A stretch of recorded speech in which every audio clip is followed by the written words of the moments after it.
Sob o sol escaldante do deserto, um potro de raça treme de sede e fome, suas patas presas por correntes a uma estaca de ferro cravada na areia. Um homem em terno elegante observa friamente a cena de dentro de seu carro de luxo. Ninguém vai encontrá-lo aqui, murmura com um sorriso cruel antes de partir, deixando apenas uma nuvem de poeira. O animal relincha desesperadamente, sua língua ressecada, os olhos perdendo o brilho a cada hora. Mas quando um mendigo de 70 anos que vive nos arredores do deserto ouve os gritos desesperados de uma égua procurando seu filhote, algo extraordinário está prestes a acontecer. O que este homem, sem nada a perder, faz para salvar o potro vai desencadear uma história inacreditável. O sol impiedoso do deserto batia como martelo em brasa sobre a areia escaldante, e no meio daquela imensidão dourada, uma cena de crueldade inimaginável se desenrolava em silêncio. Um potro de pelagem castanha brilhante tremia de sede e fome, suas patas delicadas mal conseguindo sustentá-lo, enquanto uma corrente pesada o prendia a uma estaca de ferro cravada na areia.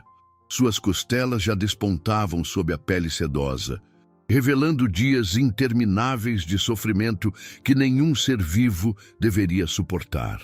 Não muito longe dali, um homem vestido com roupas caras observava a cena de dentro de seu carro de luxo com ar-condicionado gelado. Seus olhos frios contemplavam o animal agonizante sem demonstrar o menor vestígio de compaixão ou arrependimento. O motor ronronava suavemente enquanto ele saboreava cada segundo daquela vingança calculada. Seus lábios curvados em um sorriso cruel que revelava a frieza de sua alma. Com um movimento desdenhoso, ele ligou o carro e pisou no acelerador, deixando para trás apenas nuvens espessas de poeira dourada e um animal condenado à morte certa.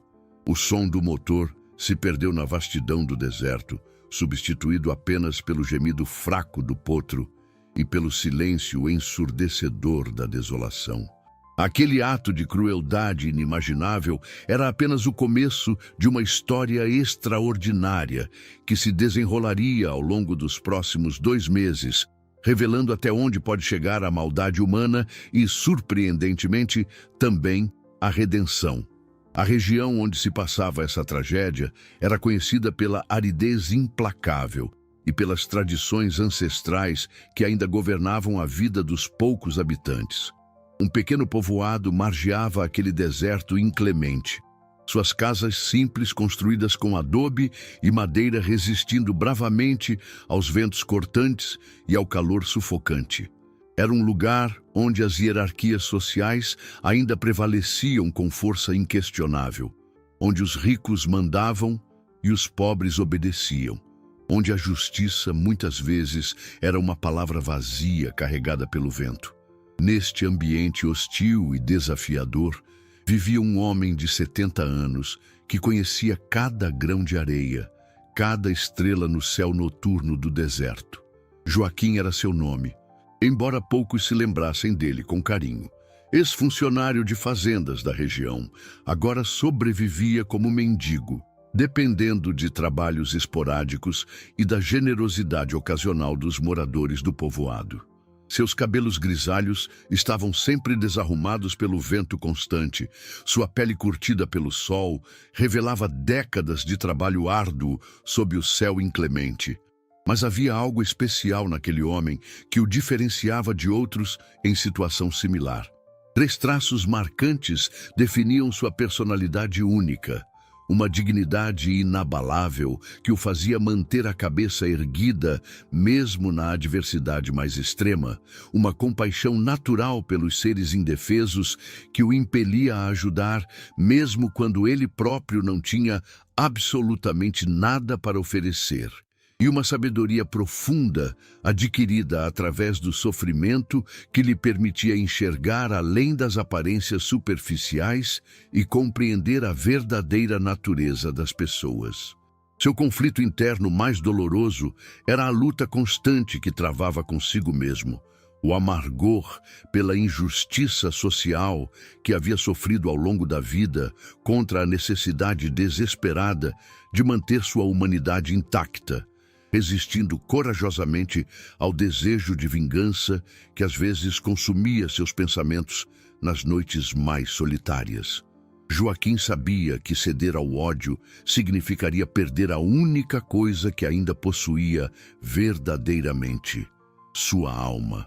Enquanto o homem rico se afastava do deserto, deixando o potro para morrer, nem ele, nem Joaquim sabiam que seus destinos estavam prestes a se entrelaçar de forma inesperada.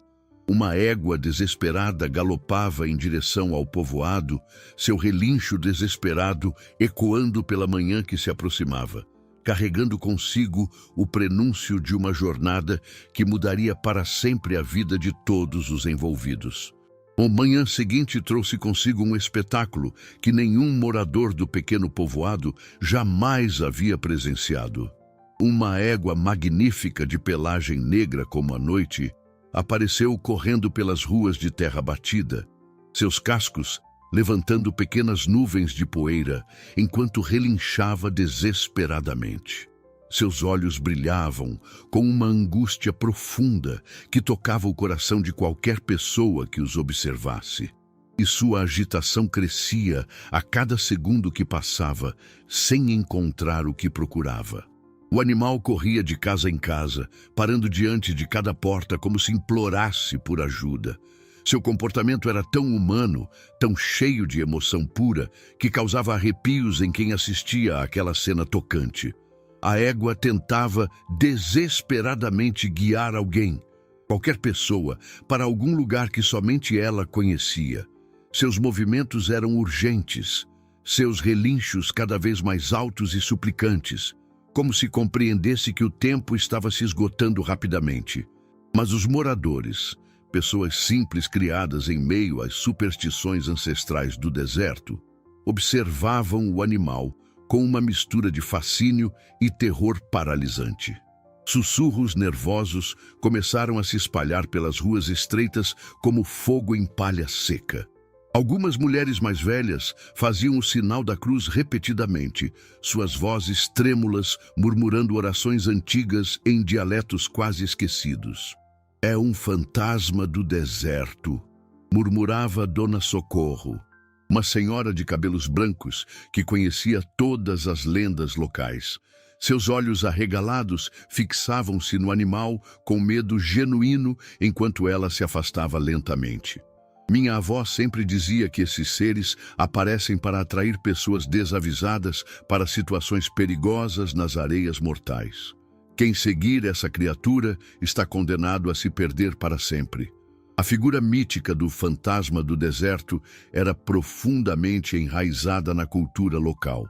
Segundo as tradições passadas de geração em geração, eram cavalos espectrais que surgiam nos momentos de maior desespero, seduzindo os incautos a segui-los até que ficassem perdidos eternamente na imensidão dourada das dunas. Muitas histórias eram contadas sobre viajantes que desapareceram após seguir animais misteriosos, seus corpos nunca mais encontrados. O medo se espalhava rapidamente pela pequena comunidade. Janelas se fecharam com estrondo, portas foram trancadas apressadamente, e até mesmo as crianças mais corajosas correram para se esconder atrás das saias de suas mães. A égua continuava sua busca frenética, mas agora encontrava apenas rostos assustados espiando através de frestas nas janelas, ninguém ousando se aproximar da criatura que consideravam sobrenatural. Foi então que Joaquim apareceu na rua principal, caminhando lentamente com sua bengala improvisada, feita de um galho retorcido do deserto. Seus 70 anos pesavam em cada passo, mas seus olhos experientes observavam atentamente o comportamento do animal. Diferentemente dos outros moradores, ele não via um fantasma assombrado, mas sim algo muito mais real e urgente. Enquanto a égua se aproximava dele, Joaquim notou detalhes que os outros haviam perdido em meio ao pânico supersticioso. O suor que cobria o corpo do animal não era de origem espectral, mas sim o resultado de uma corrida real e extenuante. As marcas de estrada em seus cascos indicavam uma jornada longa e difícil, mas principalmente, Joaquim reconheceu algo nos olhos desesperados da égua que tocou profundamente seu coração experiente.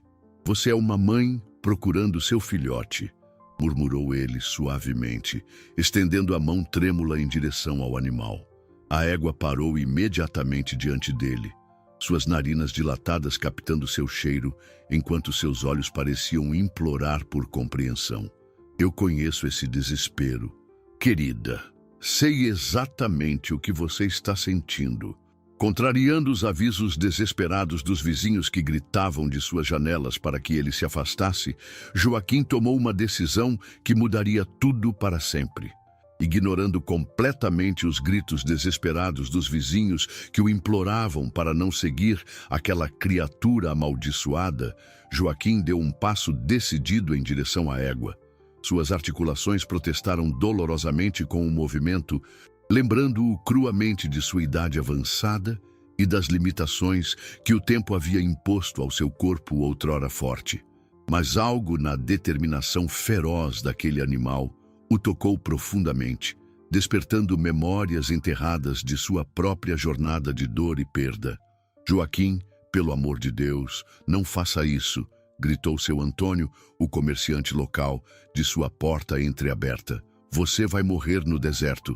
Essa coisa vai te levar direto para o inferno." Outros moradores se juntaram ao coro de protestos, suas vozes carregadas de medo genuíno e preocupação sincera pelo velho mendigo que, apesar de sua condição, era respeitado por todos pela dignidade com que enfrentava suas dificuldades. Mas Joaquim já havia tomado sua decisão. Décadas de experiência no deserto haviam-lhe ensinado a ler os sinais que a natureza oferecia. E tudo naquele animal gritava uma verdade dolorosa. Era uma mãe em desespero absoluto. Ele próprio havia perdido um filho anos atrás. E a dor dilacerante que viu nos olhos da égua era familiar demais para ser ignorada. Era a mesma angústia que ele carregava no peito há tanto tempo. "Eu volto antes do anoitecer", disse ele calmamente, sua voz firme, apesar do tremor que a idade trazia às suas palavras. "Se eu não voltar, vocês sabem que tentei fazer o que era certo." Com essas palavras simples, mas carregadas de determinação, ele começou a caminhar em direção ao deserto, seguindo a égua, que imediatamente compreendeu suas intenções e passou a guiá-lo. A jornada começou sob o sol ainda suave da manhã, mas Joaquim sabia que em poucas horas o calor seria impiedoso. Seus pés descalços, acostumados à aspereza do chão árido, pisavam cuidadosamente na areia que começava a esquentar. A égua mantinha um ritmo considerado, voltando-se constantemente para verificar se ele conseguia acompanhá-la, demonstrando uma inteligência e sensibilidade que confirmavam suas suspeitas sobre a natureza real do animal. Conforme se afastavam do povoado, o terreno se tornava cada vez mais desafiador. As dunas se elevavam como ondas douradas congeladas no tempo, e o vento começava a soprar com mais força, trazendo consigo pequenos grãos de areia que picavam o rosto enrugado de Joaquim. Suas roupas simples ofereciam pouca proteção contra os elementos, mas ele continuava caminhando com determinação inabalável. A égua parecia conhecer exatamente o caminho, mas era evidente que a jornada era longa e árdua. A cada hora que passava, o sol subia mais alto no céu implacável, transformando o deserto numa fornalha aberta. O suor começou a escorrer pelo rosto de Joaquim, suas reservas de água limitadas sendo consumidas rapidamente pelo calor crescente. Suas pernas trêmulas protestavam a cada passo, mas ele se recusava a desistir.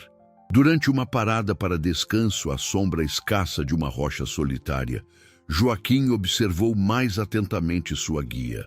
A égua estava claramente exausta, mas sua determinação era ainda mais forte que a dele. Ela bebia apenas poucos goles da água que ele oferecia, como se soubesse que precisavam economizar cada gota preciosa para o que estava por vir. Foi então que, ao longe, Joaquim avistou algo que fez seu coração acelerar perigosamente.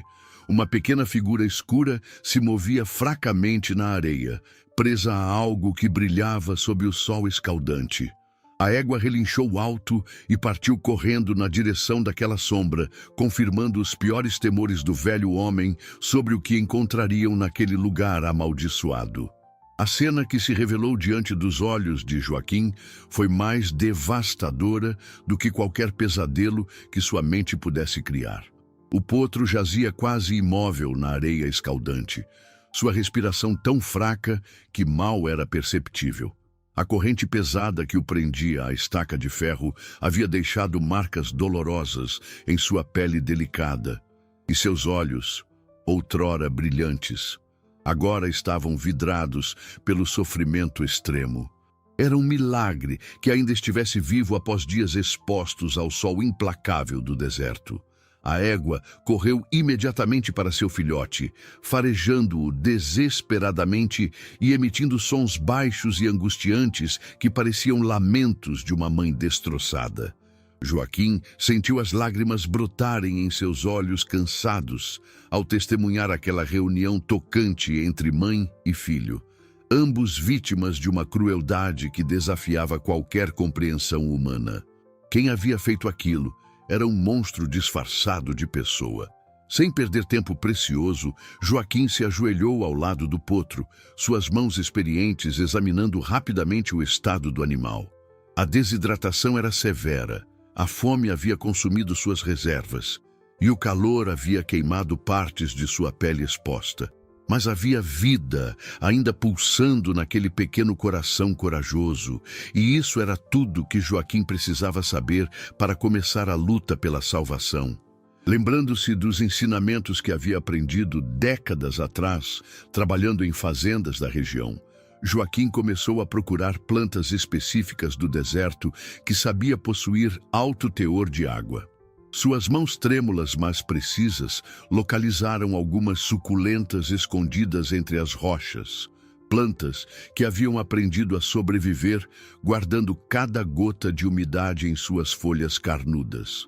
Com cuidado extremo, ele espremeu essas plantas improvisadas, deixando cair gota por gota da água preciosa nos lábios ressecados do potro. O processo era lento e delicado.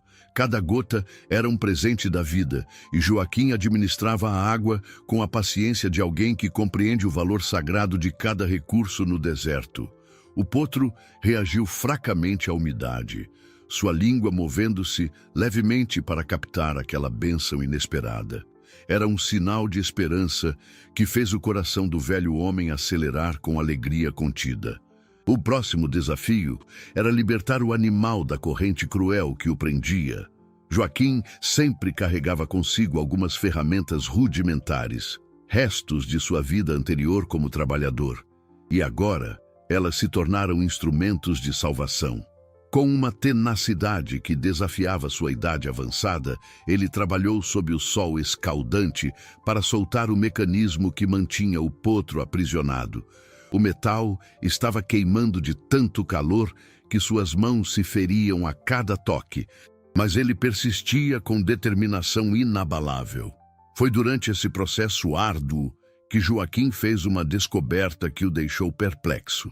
Na pelagem do potro, parcialmente escondida pela sujeira e pelo sofrimento, havia uma marca distintiva, um símbolo específico que funcionava como uma assinatura de propriedade.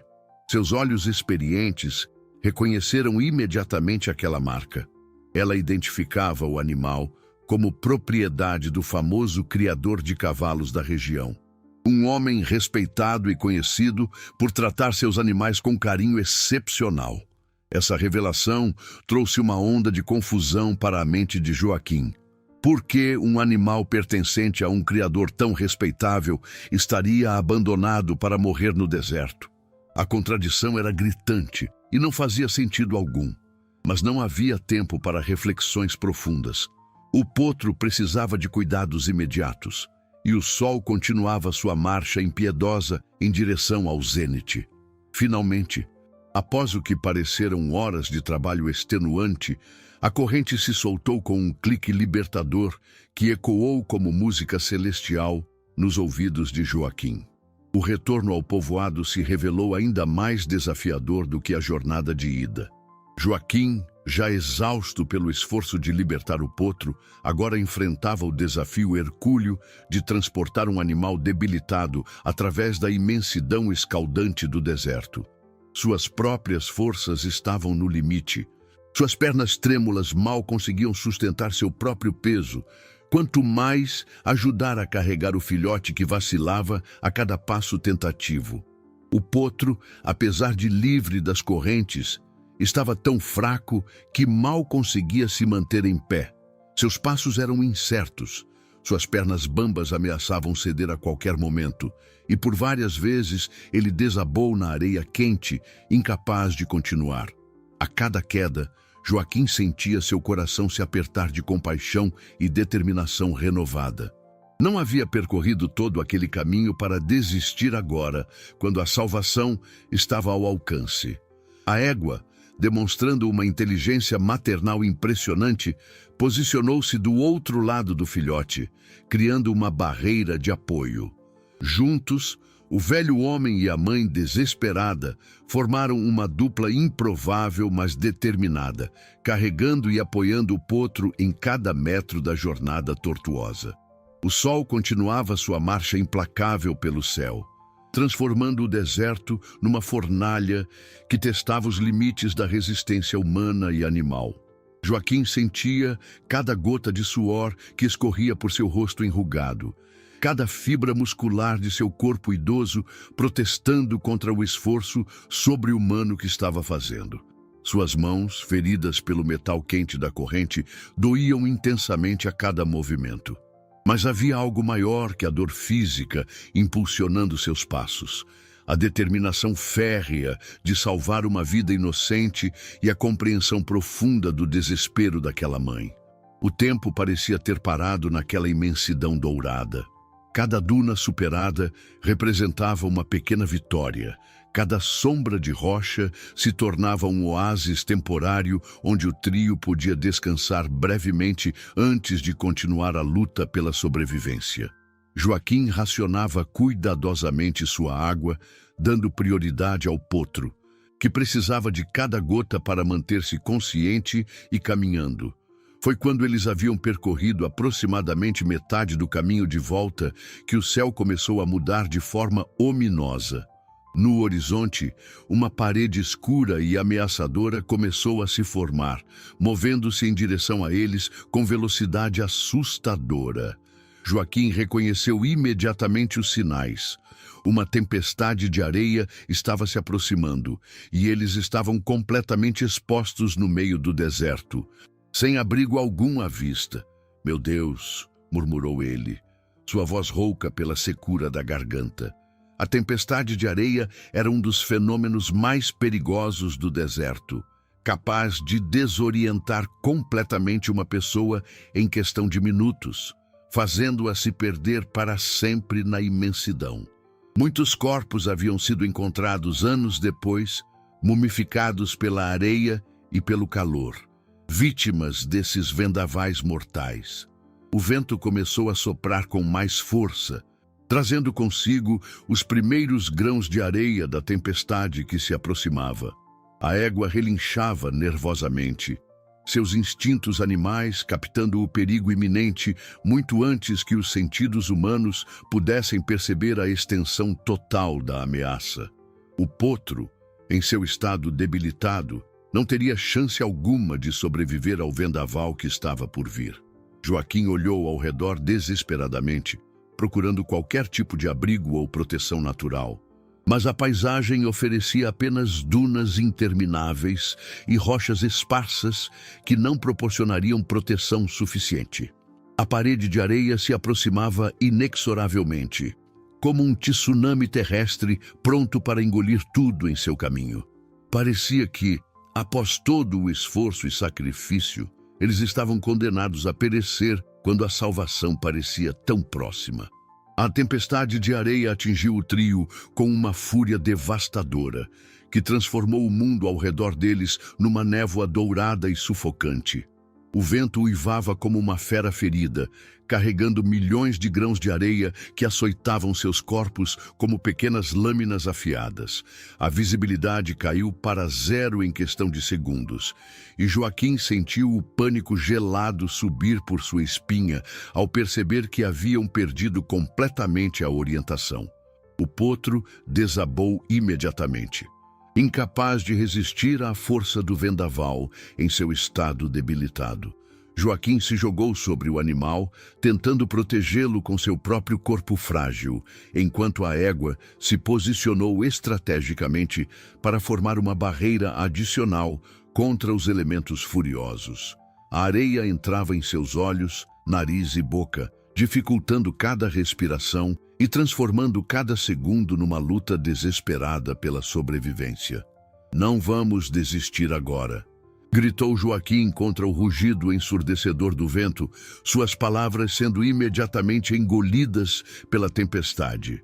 Ele abraçou o potro mais firmemente, sentindo o coração pequeno e frágil batendo rapidamente contra seu peito.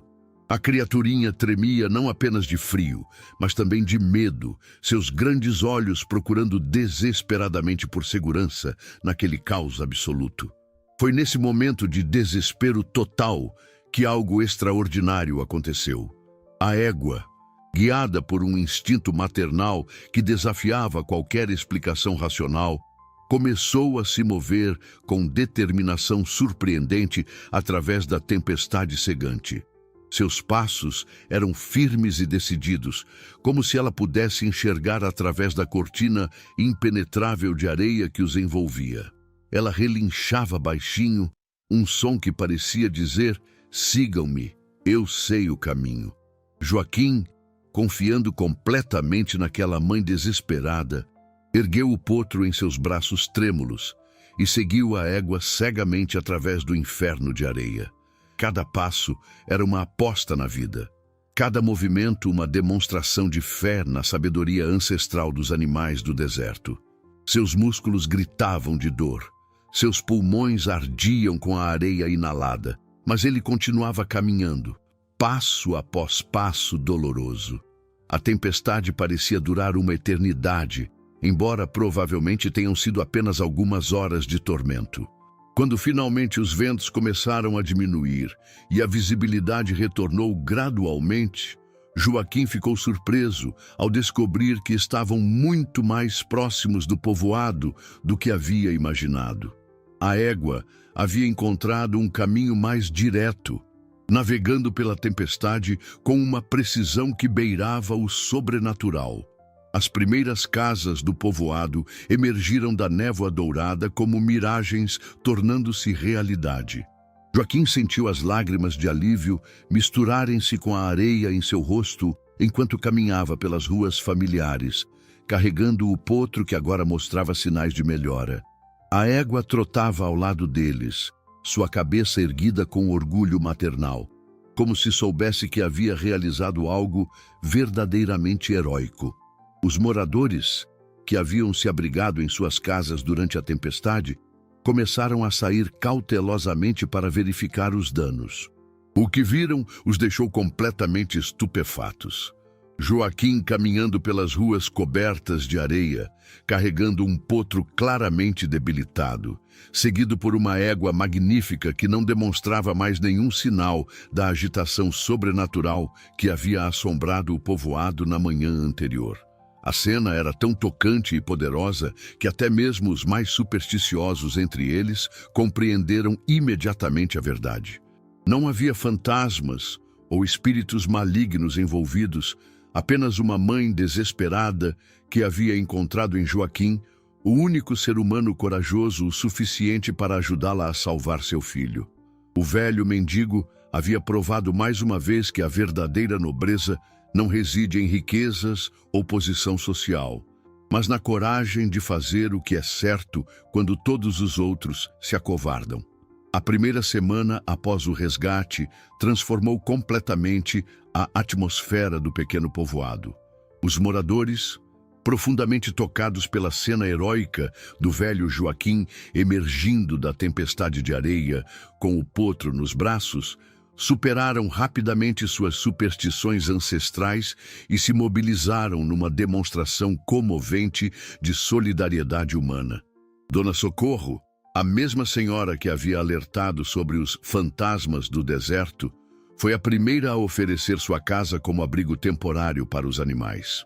Um abrigo improvisado foi construído coletivamente nos fundos da pequena igreja local, com cada família contribuindo com o que podia: madeira velha, pedaços de lona, cordas e até mesmo alguns medicamentos caseiros que poderiam ajudar na recuperação do potro. O animal, gradualmente, começou a mostrar sinais encorajadores de melhora. Seus olhos recuperaram parte do brilho perdido, conseguia ficar em pé por períodos mais longos. E até mesmo deu alguns passos vacilantes sob o olhar atento e carinhoso da mãe. Joaquim dedicava a maior parte de seus dias cuidando dos cavalos, compartilhando água preciosa de sua própria ração e aplicando os conhecimentos tradicionais de cura que havia aprendido décadas atrás. Sua dedicação incansável inspirava até mesmo os mais céticos, e logo se formou uma pequena multidão de curiosos que vinham diariamente verificar o estado dos animais e oferecer ajuda ao velho herói. Foi durante essa primeira semana de recuperação que aconteceu o primeiro grande ponto de virada da história.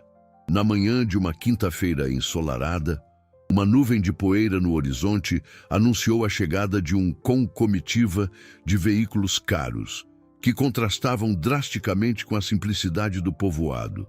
O carro da frente era uma picape luxuosa que parou exatamente em frente ao abrigo improvisado onde estavam os cavalos. Do veículo desceu um homem de aproximadamente 50 anos, vestido com roupas finas, mas práticas, típicas de alguém acostumado a trabalhar com animais de alta qualidade. Seus cabelos grisalhos estavam perfeitamente penteados, e seus olhos experientes percorreram rapidamente o cenário, avaliando a situação com o olhar treinado de um profissional.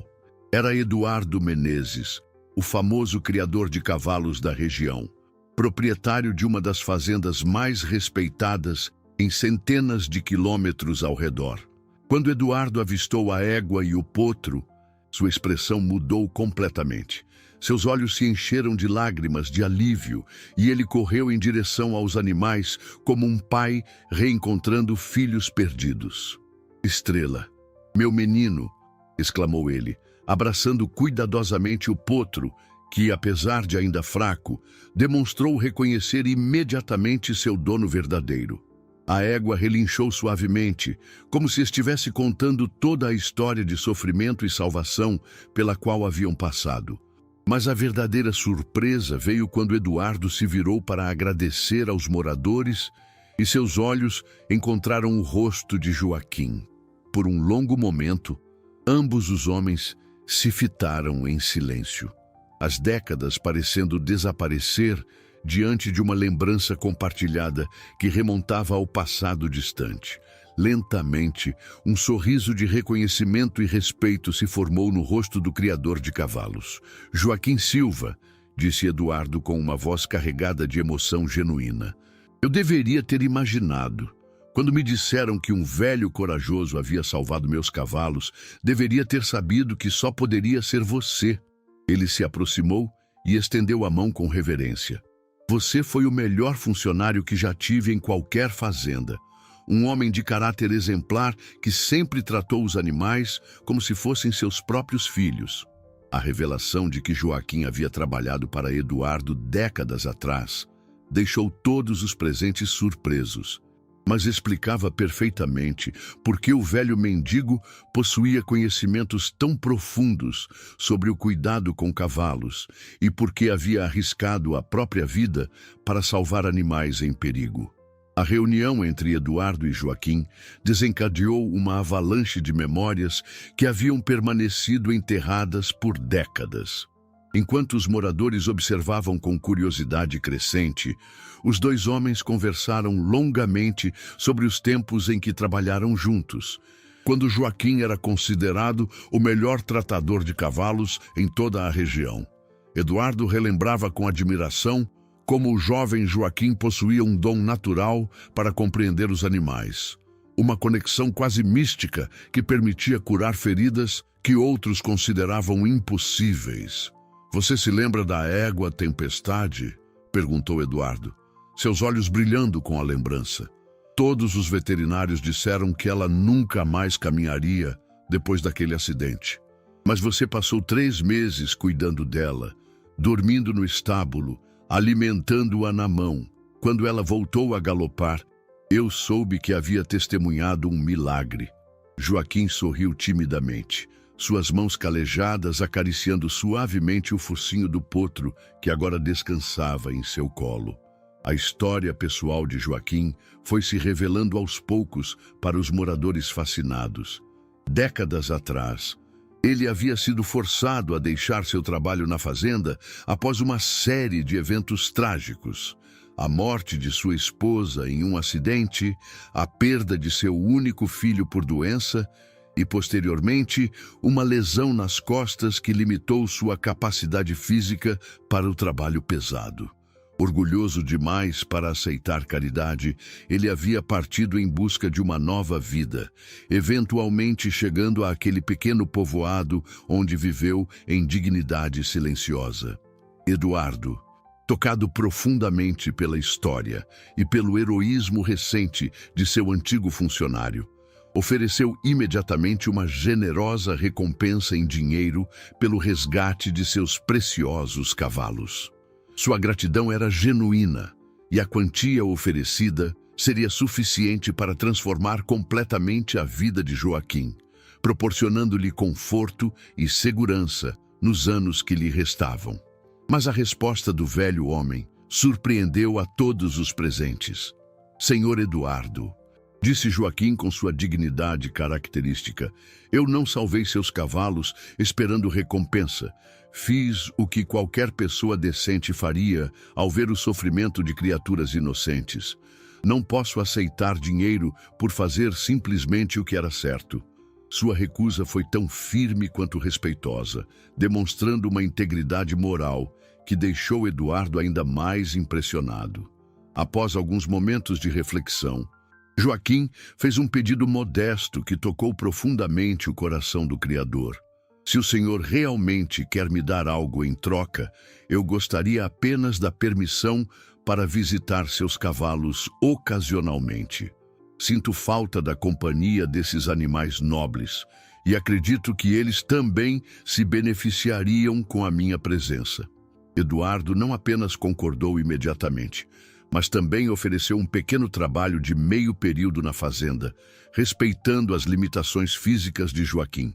Esta demonstração extraordinária de caráter por parte de Joaquim despertou uma admiração ainda maior nos moradores do povoado, mas também atraiu atenção indesejada. Entre as pessoas que haviam se reunido para testemunhar o reencontro emocionante, alguém observava a cena de longe com olhos frios e calculistas. Escondido atrás de um prédio abandonado, um homem vestido com roupas caras registrava mentalmente cada detalhe da conversa. Era Ricardo Alvarenga, o mesmo homem que havia abandonado o potro para morrer no deserto. Sua fúria crescia a cada palavra de elogio dirigida a Joaquim, a cada demonstração de respeito que Eduardo mostrava pelo velho mendigo. Seu plano de vingança havia falhado completamente. E agora descobria que o responsável por estragar sua satisfação cruel era justamente um mendigo desprezível que vivia em condições miseráveis. Quando Ricardo percebeu que Joaquim havia sido o herói responsável pelo resgate, sua raiva atingiu níveis perigosos. Não apenas seu ato de crueldade havia sido frustrado, mas agora aquele velho insignificante estava sendo celebrado como um herói pela mesma comunidade que ele desprezava. A humilhação pública de ver seus planos desfeitos por alguém que considerava inferior era intolerável para seu orgulho ferido.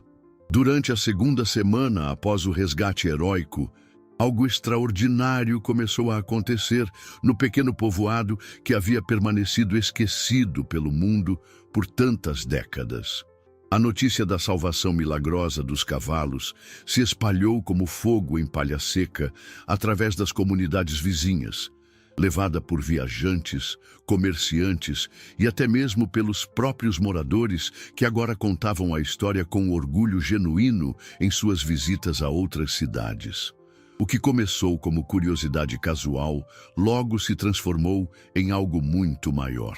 Pessoas de localidades distantes começaram a chegar ao povoado, inicialmente apenas para conhecer o famoso Joaquim e ver os cavalos que haviam protagonizado uma história tão tocante. Mas conforme os visitantes descobriam a hospitalidade genuína dos moradores e a beleza rústica daquele pequeno oásis no meio do deserto, muitos decidiam estender suas estadias. A pequena mercearia de seu Antônio, que normalmente vendia apenas produtos básicos para os habitantes locais, de repente se viu movimentada com pessoas comprando lembranças improvisadas e suprimentos para suas jornadas.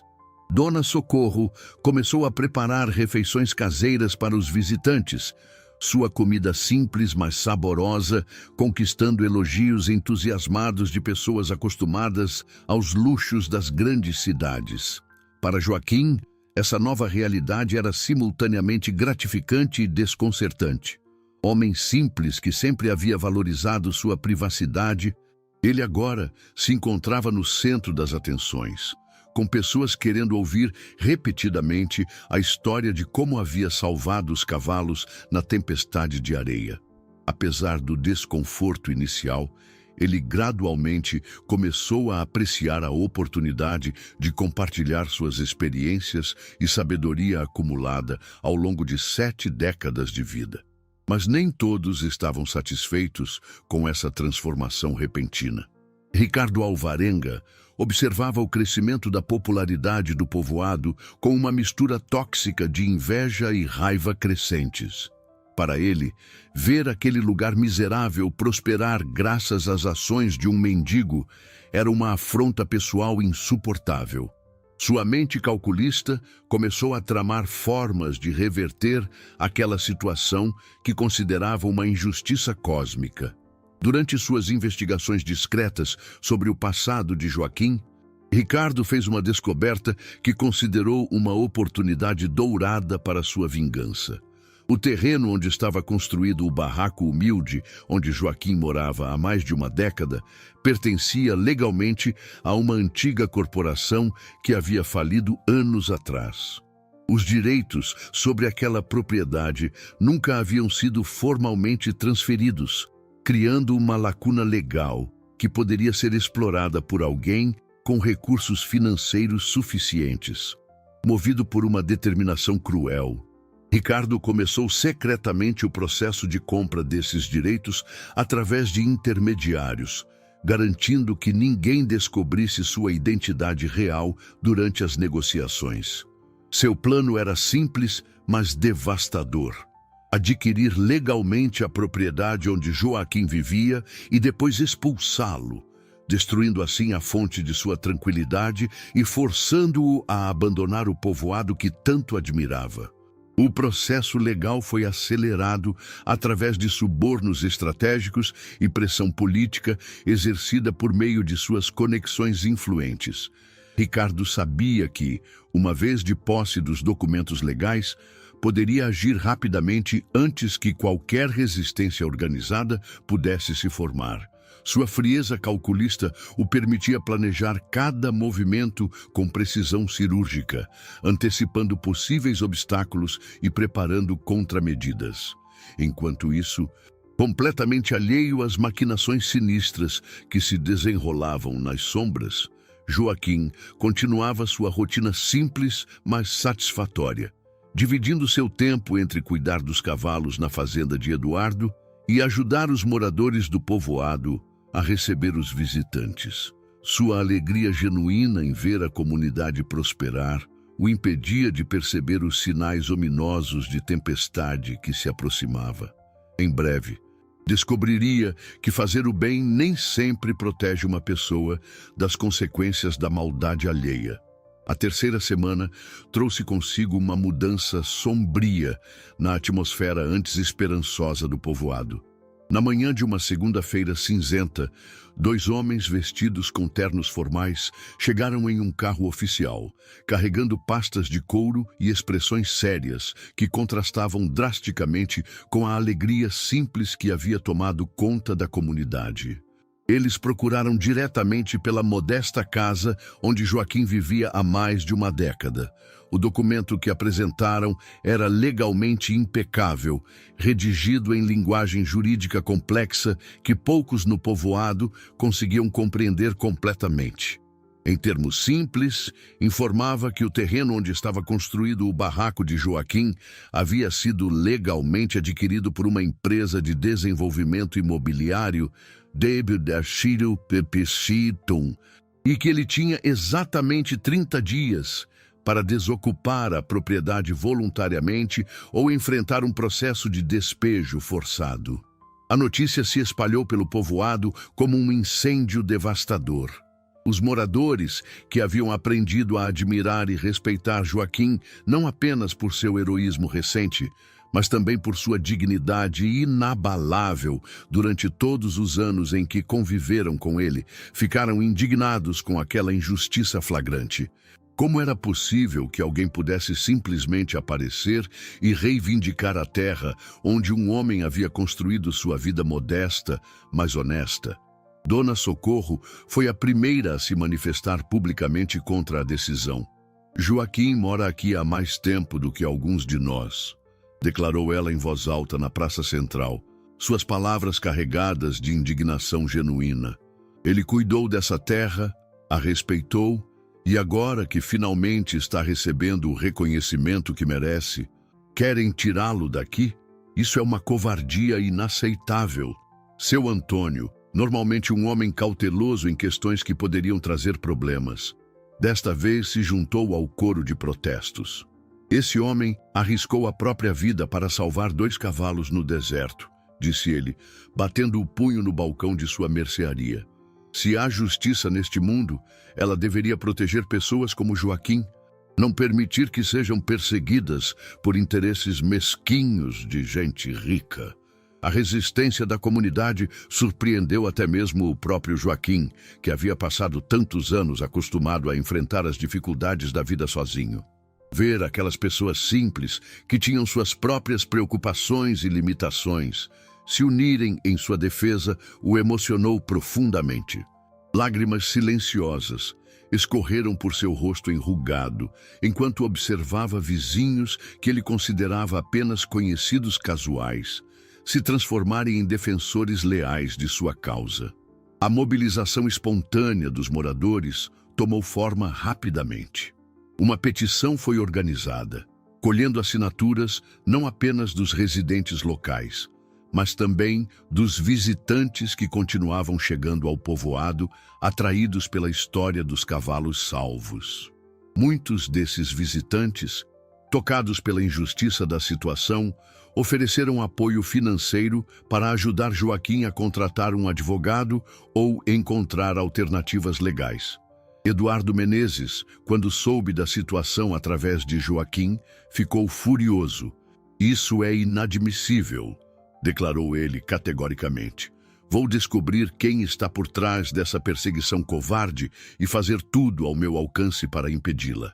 Imediatamente, ele colocou seus próprios advogados à disposição de Joaquim e começou suas próprias investigações sobre a misteriosa empresa de desenvolvimento que havia adquirido o terreno.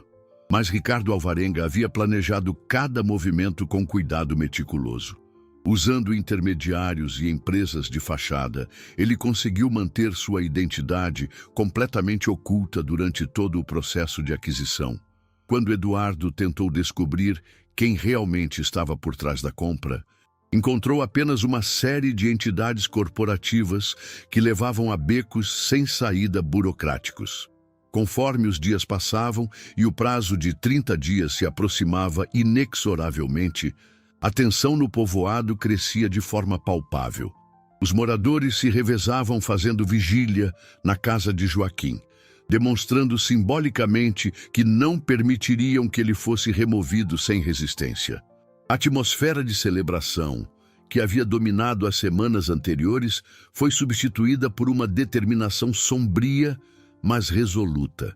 A quarta semana começou com uma demonstração extraordinária de solidariedade humana que ninguém no povoado jamais havia testemunhado. No dia marcado para o despejo oficial de Joaquim, os moradores se organizaram de forma espontânea e corajosa, formando uma barreira humana ao redor da modesta casa do velho herói. Homens, mulheres, crianças e até mesmo visitantes que mal conheciam Joaquim pessoalmente se posicionaram de braços dados, criando um círculo protetor que simbolizava a união da comunidade contra a injustiça. Os funcionários judiciais que chegaram para executar o despejo ficaram visivelmente desconcertados diante daquela resistência pacífica, mas determinada.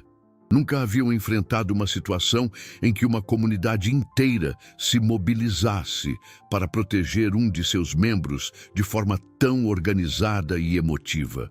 A cena era simultaneamente tocante e poderosa.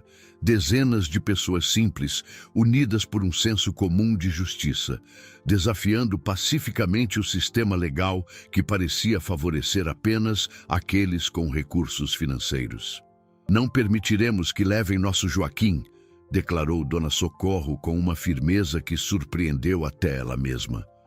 "Este homem representa tudo de bom que ainda existe no mundo, e se vocês querem removê-lo, terão que nos remover a todos nós primeiro." Suas palavras foram recebidas com um coro de aprovação que ecoou por toda a praça central, demonstrando que a resistência não era apenas simbólica, mas genuinamente determinada. A situação chamou rapidamente a atenção da mídia regional. Repórteres de jornais locais e até mesmo de uma emissora de televisão chegaram ao povoado para documentar aquela história humana extraordinária. A narrativa de um homem idoso sendo perseguido após salvar heroicamente 2 cavalos no deserto capturou a imaginação do público mais amplo, transformando um conflito local em uma causa de interesse regional. As entrevistas com Joaquim revelaram não apenas sua humildade genuína, mas também sua sabedoria profunda sobre a natureza humana e a importância dos valores fundamentais. "Não estou lutando por mim mesmo", explicou ele calmamente para as câmeras. "Estou lutando pela ideia de que fazer o bem deve ser recompensado, não punido. Se permitirmos que a crueldade vença sobre a compaixão, estaremos perdendo algo precioso de nossa humanidade." Eduardo Menezes. Frustrado com suas tentativas infrutíferas de descobrir a identidade do verdadeiro comprador através de meios legais convencionais, decidiu adotar uma abordagem mais direta. Usando seus contatos na comunidade empresarial regional, ele começou a fazer perguntas discretas sobre quem poderia ter interesse específico em prejudicar Joaquim. Sua investigação persistente finalmente começou a produzir pistas promissoras. Foi durante essa investigação que Eduardo fez uma descoberta chocante que mudaria completamente sua compreensão da situação. Através de um amigo que trabalhava no setor imobiliário, ele descobriu que a empresa compradora tinha conexões financeiras com Ricardo Alvarenga, o mesmo homem que havia se destacado recentemente por suas práticas controversiais no mundo dos criadores de cavalos. A conexão não era imediatamente óbvia, mas para alguém experiente em rastrear transações complexas, os sinais estavam claros. Quando Eduardo compreendeu que Ricardo poderia estar por trás da perseguição a Joaquim, uma onda de indignação e compreensão o atingiu simultaneamente. Ele lembrou-se do recente leilão onde havia superado Ricardo na compra de um reprodutor excepcional, e como o jovem empresário havia reagido com uma raiva desproporcional à derrota. A possibilidade de que Ricardo tivesse abandonado os cavalos como vingança apenas para ver seus planos frustrados por Joaquim começou a fazer sentido terrível. Mas Eduardo sabia que suspeitas não eram suficientes para provar nada legalmente. Ele precisava de evidências concretas para expor a verdade e proteger Joaquim da perseguição injusta. Enquanto isso, o prazo legal continuava se aproximando inexoravelmente, e a tensão no povoado crescia a cada dia que passava, todos sabendo que uma confrontação decisiva estava se aproximando rapidamente. A quinta semana trouxe consigo o momento mais desesperador de toda a saga. Ricardo Alvarenga, frustrado com a resistência inesperada e a atenção da mídia que estava complicando seus planos, decidiu acelerar drasticamente suas ações. Na madrugada de uma sexta-feira, caminhões pesados e escavadeiras chegaram silenciosamente ao povoado, posicionando-se estrategicamente ao redor da casa de Joaquim como máquinas de guerra, preparadas para a batalha. Quando o sol nasceu e os moradores descobriram os equipamentos ameaçadores, o pânico se instalou rapidamente. Ricardo havia contratado uma empresa de demolição, alegando desenvolvimento imobiliário urgente, usando sua influência para acelerar todos os processos burocráticos necessários. Sua intenção era clara e cruel: destruir fisicamente a casa de Joaquim, forçando-o a partir independentemente da resistência da comunidade. Vocês têm 2 horas para remover todos os pertences, anunciou friamente o supervisor da demolição, um homem grande e intimidador que claramente não tinha interesse algum na história humana por trás daquela situação. Após esse prazo, começaremos os trabalhos de preparação do terreno com ou sem a cooperação de vocês. A notícia se espalhou como raio pelo povoado. Em questão de minutos, dezenas de pessoas se reuniram novamente ao redor da casa de Joaquim. Mas desta vez, a situação era muito mais tensa e perigosa. As escavadeiras não eram apenas símbolos de ameaça. Eram instrumentos reais de destruição que poderiam causar danos sérios se a resistência continuasse. Foi nesse momento de tensão extrema que aconteceu algo completamente inesperado. Uma senhora muito idosa, que raramente saía de sua casa devido à idade avançada, apareceu caminhando lentamente pela rua principal, apoiada em uma bengala de madeira e carregando uma pasta de documentos amarelados pelo tempo. Era Dona Esperança, a moradora mais antiga do povoado, uma mulher de 92 anos que havia testemunhado décadas de história local. Parem tudo imediatamente, disse ela com uma voz frágil, mas autoritária, que surpreendeu a todos os presentes. Seus olhos pequenos, mas brilhantes, fixaram-se no supervisor da demolição com uma determinação que desafiava sua aparência frágil. Este terreno não pode ser desenvolvido comercialmente. É patrimônio cultural protegido. Os documentos que Dona Esperança carregava contavam uma história extraordinária que havia permanecido esquecida por décadas. A terra onde estava a casa de Joaquim, assim como uma área significativa ao redor, havia sido considerada sagrada pelos povos ancestrais que habitavam o deserto muito antes da chegada dos colonizadores europeus. Mapas antigos, testemunhos escritos e até mesmo fotografias históricas comprovavam que aquela região continha sítios arqueológicos de valor inestimável. A revelação causou um tumulto imediato. O supervisor da demolição, claramente despreparado para enfrentar questões de patrimônio histórico, fez chamadas telefônicas urgentes para seus superiores. Representantes governamentais foram contactados. Especialistas em arqueologia foram convocados e todo o processo de demolição foi suspenso indefinidamente enquanto as autoridades competentes investigavam a veracidade das alegações. Ricardo Alvarenga, observando sua operação cuidadosamente planejada desmoronar diante de documentos que ele jamais poderia ter previsto, sentiu uma fúria incontrolável crescer em seu peito. Todos os seus recursos financeiros, Toda a sua influência política, todas suas manobras legais haviam sido neutralizadas por uma senhora de 92 anos e alguns papéis amarelados guardados em uma pasta velha. Mas sua raiva o cegou para a realidade de que havia cometido um erro fatal. Ao trazer as escavadeiras e criar toda aquela comoção pública, ele havia chamado atenção demais para si mesmo. Eduardo Menezes, que havia estado investigando discretamente as conexões financeiras, agora tinha pistas suficientes para rastrear a verdadeira identidade do perseguidor de Joaquim.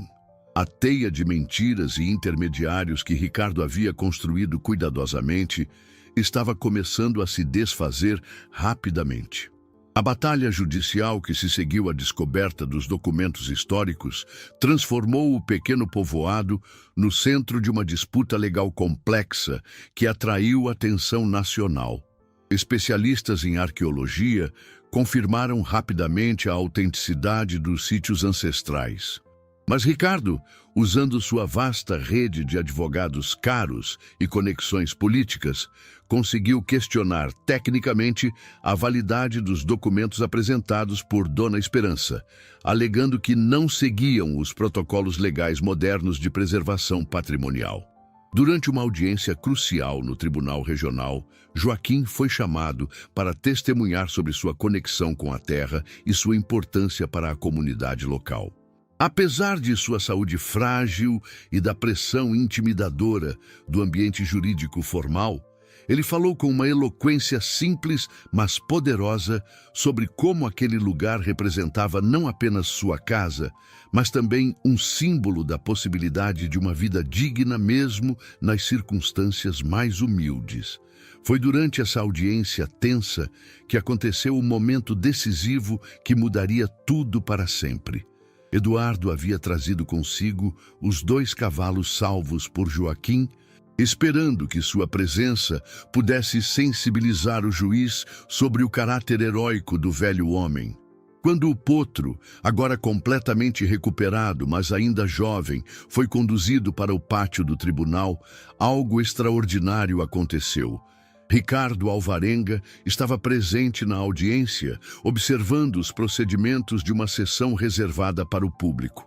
No momento em que o potro o avistou, o animal teve uma reação violenta e aterrorizante que chocou todos os presentes. O jovem cavalo começou a tremer incontrolavelmente. Seus olhos se arregalaram de pânico puro e ele tentou desesperadamente se afastar, relinchando em uma agonia emocional que era dolorosa de testemunhar. A reação do potro foi tão intensa e específica que não deixou dúvida alguma sobre seu significado. Eduardo, que conhecia profundamente o comportamento equino, compreendeu imediatamente que estava testemunhando o reconhecimento traumático de um agressor. "Esse animal conhece você", declarou ele, apontando diretamente para Ricardo. "Ele está aterrorizado porque se lembra de você. Você foi quem o abandonou no deserto."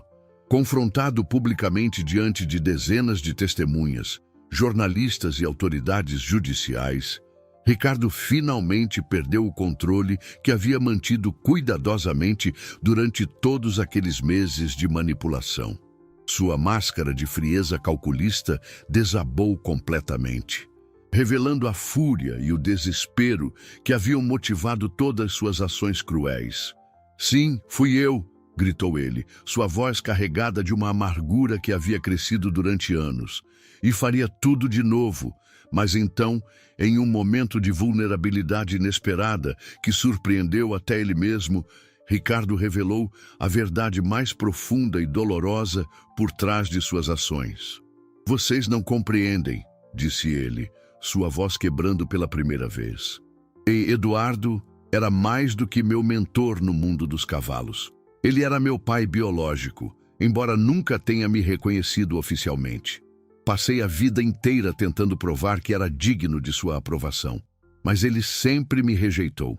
A revelação chocante sobre a paternidade transformou completamente a percepção de todos os presentes sobre a natureza do conflito. A rivalidade profissional que parecia motivar Ricardo era, na verdade, uma ferida familiar profunda que nunca havia cicatrizado. Seu ódio por Joaquim não era apenas sobre os cavalos salvos, mas sobre ver seu pai biológico demonstrar mais carinho e respeito por um antigo funcionário do que jamais havia mostrado por seu próprio filho. Eduardo ficou visivelmente abalado pela revelação, seus olhos se enchendo de lágrimas, enquanto compreendia pela primeira vez a extensão da dor que havia causado inconscientemente. A audiência foi suspensa em meio ao tumulto emocional, mas a verdade finalmente havia sido revelada, abrindo caminho para uma resolução que ninguém poderia ter antecipado. Nos dias que se seguiram à revelação devastadora no tribunal, o povoado se viu imerso em uma atmosfera de reflexão profunda e transformação inesperada. Eduardo, confrontado com a verdade sobre seu filho biológico e o sofrimento que sua rejeição havia causado, passou noites insones refletindo sobre suas escolhas passadas e como poderia reparar décadas de dor não reconhecida. A descoberta o forçou a encarar aspectos de si mesmo que havia preferido ignorar. Joaquim, movido pela mesma compaixão que o havia levado a salvar os cavalos no deserto, tomou uma decisão que surpreendeu a todos os envolvidos. Em vez de buscar punição ou vingança contra Ricardo, ele fez algo que demonstrou a verdadeira grandeza de seu caráter. Ofereceu perdão e uma oportunidade de redenção. A dor faz as pessoas fazerem coisas terríveis, disse ele calmamente, mas também oferece a chance de crescimento, se estivermos dispostos a aprender com ela. A proposta de Joaquim era revolucionária em sua simplicidade. Ricardo poderia evitar processos criminais se concordasse em passar 1 ano trabalhando no povoado, aprendendo as tradições do deserto e o verdadeiro valor da água, dos animais e da vida simples. Seria uma forma de penitência construtiva que beneficiaria tanto o jovem empresário quanto a comunidade que ele havia tentado prejudicar. Inicialmente, Ricardo rejeitou a oferta com desdém, considerando-a uma humilhação inaceitável para alguém de sua posição social. Mas Eduardo, agora compreendendo sua responsabilidade como pai, apoiou firmemente a proposta de Joaquim. É isso ou enfrentar as consequências legais completas de suas ações, disse ele ao filho com uma firmeza carregada de amor tardio. Esta pode ser sua única chance de encontrar a paz que você procura há tanto tempo. Após semanas de resistência interna e pressão externa, Ricardo finalmente aceitou o acordo. Sua chegada ao povoado para iniciar o trabalho comunitário foi recebida com ceticismo justificável pelos moradores, mas Joaquim insistiu em dar ao jovem uma oportunidade genuína de mudança. Todos merecem uma segunda chance, repetia ele pacientemente sempre que alguém questionava a sabedoria de sua decisão. O processo de transformação foi lento e doloroso. Ricardo, acostumado ao luxo e ao poder, inicialmente lutou contra as tarefas simples que lhe foram atribuídas. Cuidar dos animais, ajudar na manutenção das casas, trabalhar na horta comunitária que havia sido criada graças às novas fontes de água descobertas pelo potro. Mas, gradualmente, algo começou a mudar em sua perspectiva fundamental sobre a vida. O ponto de virada veio quando Ricardo teve que cuidar de um cordeiro órfão que havia sido rejeitado por sua mãe. Vendo sua própria história refletida naquele animal indefeso, ele experimentou pela primeira vez uma conexão genuína com um ser vulnerável que dependia completamente de seus cuidados. A experiência despertou nele uma capacidade de compaixão que havia permanecido enterrada sob anos de amargura e ressentimento. Durante os meses seguintes, o aquífero descoberto pelo potro foi declarado patrimônio comunitário, gerido por um conselho que incluía Joaquim, representantes do povoado e, surpreendentemente, Ricardo, que agora usava sua experiência empresarial para proteger e não explorar os recursos naturais. O pequeno oásis floresceu.